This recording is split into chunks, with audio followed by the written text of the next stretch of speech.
This is a good list that I've put together, inspired by a couple of others and my own contribution, and I'd like to share this list with you. First, learning the power of purpose. A person who has purpose in their life, they have something to go for, some meaning. One writer described it, for some people it becomes a magnificent obsession. And for you and I, maybe it doesn't need to be that dramatic as a magnificent obsession. But it has to be something that does something to us, something that pulls us, especially into the future. You know, there are many influences on us. One is the influence of the past. Some people are always pulled back by the past. Some people are always pulled aside by the distractions. But here's what's powerful. If you have a list of high purpose in your life, it pulls you toward the future. And the more powerful the purpose is, the stronger it pulls. And here's the other great advantage if you have purpose for the future. It pulls you through all kinds of challenges and all kinds of difficulties. If you don't have these strong purposes for the future, it's easy to get swallowed by a bad day. It's easy to be almost annihilated by a poor month. And it's easy sometimes to almost disappear beneath the waves of a year that goes backwards if you don't have something to pull you beyond that year. So if you want something to pull you through all kinds of challenges, all kinds of difficulties and things that come at you, you got to have something on out there beyond today, beyond next week, beyond next month, beyond this year, that pulls you into the future. And the clearer it is, the stronger it pulls. The more dynamic it is, the more it affects your life, your spirit, your heart, your soul. It also creates imagination. It gets your mind working on how to achieve that purpose. And if your mind will work, and if your heart works, and if your spirit works, and if you have good input, like good ideas, I'm telling you, there isn't anything you can't accomplish. So that's one of the great powers that'll make a variable of you, and that is purpose. Here's the next one, self-confidence. Where does self-confidence come from? And this is the best advice I can give you on that. Not neglecting, first of all, the small daily disciplines. Self-confidence really comes from feeling good about yourself. And one of the best ways to feel good about yourself is at the end of the day to know that you poured it on. You did your best. If you conducted a meeting, you did the best you could. If you made a phone call, it was the best phone call you could possibly make. If you wrote a letter, it wasn't a casual letter, it was your best letter. At the end of those kind of days, when you feel good about yourself, self-confidence starts to rise. You know that if you can have this kind of a good day, you can have another one the next day, and those days become the weeks become the months, and the month becomes a powerful year. Self-confidence comes from the lack of neglect. If you will not neglect to do the small daily disciplines, that's where self-confidence comes from. Part of good health is self-confidence. I know I'm going to be healthy. I take the Herbalife products. I eat the apple a day. I walk around the block. I do the jogging on the beach. At the end of the day, when you've really poured it on and you've done all the stuff, self-confidence grows. That self-confidence affects your health, it affects your future, it affects your psyche. So this is true. One of the great powers is self-confidence. Self-confidence means willingness to do whatever it takes to achieve. Some people say, well, I'll do it for a little while and see what happens. You know, I'll try a couple of things. If that doesn't work, I'm out of here. And all of us know that that kind of person doesn't have much of a future. But if you're willing to do whatever it takes, if I have to learn a couple of things, I will learn those things. If I got to learn 5 or 6 things, I'll learn all 6. If I have to take an extra class, I'll take an extra class. If I've got to read the books, I'll read the books. If I have to consult with people who know more than I know, I will do the necessary consulting. Whatever it takes, I will do. That starts to develop unbelievable self-confidence. Self-confidence also comes from the ability to rise above your circumstances, to rise above what happens, the petty little things, the discouraging things that would sink everyone else's ship except yours, that would cause someone else to quit early in the day, but you keep going. That kind of willingness to overcome all circumstances, whether it's the little challenges or the big challenges. If you're willing to do that, I promise you, this kind of power will work for you, and in you, the variable, it'll make a difference. The third on the list I had was enthusiasm. And here's what I wrote about enthusiasm. Enthusiasm that's powerful is mostly enthusiasm that is enthusiasm inside, 90%, 10% outside. We all know what the enthusiasm is like when somebody lets us see their enthusiasm, which is like the 90%, and only 10% of it is inside.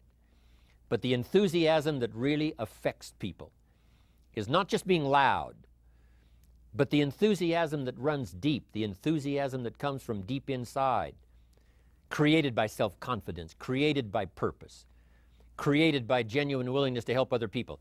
That kind of enthusiasm, knowing that you're going to get the job done, knowing you're going to affect people, knowing you're going to have testimonials flowing in from all kinds of directions. That kind of enthusiasm. A lot of it is quiet. A lot of it is unheard. And the 10% that's heard, it rings a bell. People call it genuine enthusiasm because they know that what you say in the outward display of your enthusiasm is only a small tip of the iceberg of the enthusiasm you feel inside that really motivates you to do the best job you can. Next on my list to help you become the powerful variable is expertise. Wanting to excel in all of the skills and settling for nothing less than an outstanding performance. If you're willing to be the best in your field, if you're willing to demand of yourself excellence in skills, to be the best that you can possibly be. In the training, do the best you possibly can. In doing a workshop, do the best you possibly can.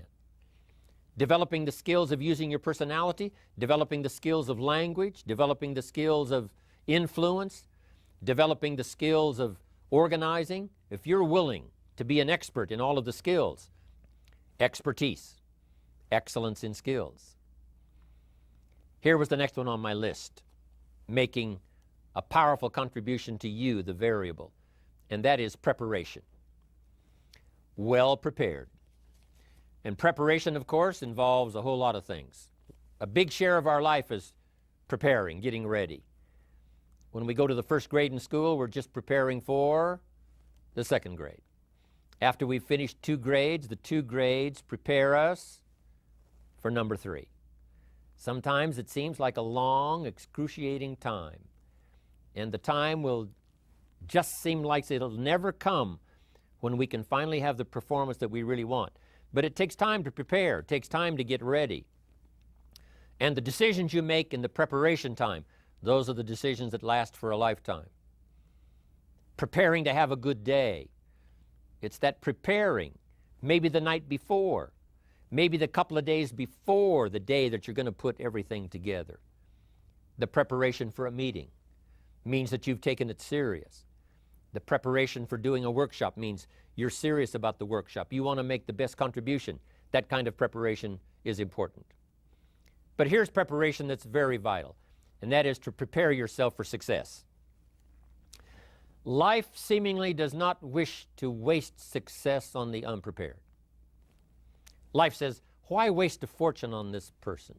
They're not prepared to do the right things with it. They're not prepared to use it wisely. If a fortune was bestowed upon this unprepared person, it would probably be wasted. The people that could have been touched won't be touched. What could have been done won't be done because this fortune will have been wasted on the unprepared person. So not only look for fortune, not only look for the promise, but prepare yourself and ask of yourself, what can I do to make myself ready? Because remember, life was designed not to give us what we want, not to give us what we need, but life was designed to give us what we deserve. Every value in life must be paid for, and those that pay are the ones that get it. It says those that give receive. Someone says, I wish to receive, I wish to receive. You don't have to concentrate on receiving. Just become a good giver. It says those that search will find. Someone says, well, I need to find some good ideas to help change my life for the future. Then to find good ideas, that doesn't come because you need them. It comes because you search for them. If you want good ideas, you got to go after them. You got to go to the class, you got to go to the workshop, you got to go to the training, go to the book, right? You got to go to the journal, right? Go where good ideas are being taught. Go searching, go looking, because good ideas are not going to be wasted on those that are not seeking, searching, well prepared. So, prepare yourself to be ready for fortune when it comes, to be ready for challenge when it comes, to be ready for opportunity when it comes. Opportunity comes along and passes by the person that is not well prepared. I want to prepare myself this year for next year. Yes, I wish to be effective this year, but I'm also thinking of ways, how could I be better? How could my ideas be more powerful? How could they be sharper, more clear? How could I reach some people next year that I perhaps can't reach this year? I haven't reached deep enough into my own soul to affect some people. Some people just pass by and say, hey, what a good speech. But how could I make it stronger than that, deeper than that, more powerful than that? I cannot be as powerful as I could be next year. You know, you can't go to the 10th grade in the 5th grade. You just got to go through the grades. But the more you are prepared, when the 10th grade finally comes, now you can cash in and get 2 times, 3 times, 5 times more value from it by being prepared. I want to do my best this year for Herbalife, but I also want to get ready for next year, 1999. And then when the year 2000 comes, at the turn of the century, I want to be well equipped by language, by instinct, by temperament, by personality, by influence, to really be valuable the year 2000, 2001, 2, 3, 4, 5. That's my goal. I'm sure it's your goal. Now here's the next one. There's great power in self-reliance. Self-reliance means you simply look mostly to yourself. It would be nice if someone just gave you this, gave you this, gave you this. It would be nice if everyone did their job exactly as they're supposed to do it. But here's what you've got to do. Primarily rely on yourself. Primarily say, I'm the person responsible. And I will learn the necessary skills so that I can help people learn their skills. If I need lots of people to do certain things to build my organization, that is what I must have. But I've got to be the final backstop. I've got to be the final one that people can rely on, so that if this is missed and this is missed, I can catch up, I can fill the gap, I can do the job. We have to do it when we conduct meetings. We have to do it when we conduct training. We have to do it when we're in a class of just a few. What someone might have missed, we're there to fill in. Self-reliance. Primarily, we're learning to count on yourself. So that you can do this, never complain and never explain. Here's the next key power, and that's image. There's many parts to image. The image that others see you as, the image you have with other people. And it's very important how other people see you. If they don't see you as a leader, chances are they won't pay attention. If they don't see you as being in control, chances are they won't have the trust. If they don't see you as knowing where you're going, what you want to accomplish, they probably won't follow. But if people can see you, if you have the image of someone that's in charge, in control of your life, your future, your destiny, in control of the situation, if they see that, that kind of image is powerful. It helps to win the day. It attracts other people. People want to be around people that are in control, that are powerful, but they know how to use their power, influential, but they know how to use their influence. That kind of image is important. But here's a very important image, and that is your image of yourself. The way you dress, the way you talk, the way you think, your capacity for learning, all of that is an important image that you have of yourself. The image that you have that if it needs to be learned, you could learn it. If there's a book that needs to be mastered, you could master it. If there's a skill that needs to be learned, why couldn't you get busy now and learn that skill? That kind of self-image, that I am continually trying my best to be the best I can. Because one of the most important places you have to look is into the future, yes. You got to look into the past, yes. You've got to look around, yes. But one of the most important places you have to look is in the mirror.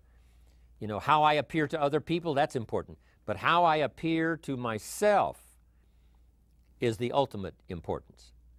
That kind of image, to where you'll develop the self-confidence, you'll develop the self-reliance.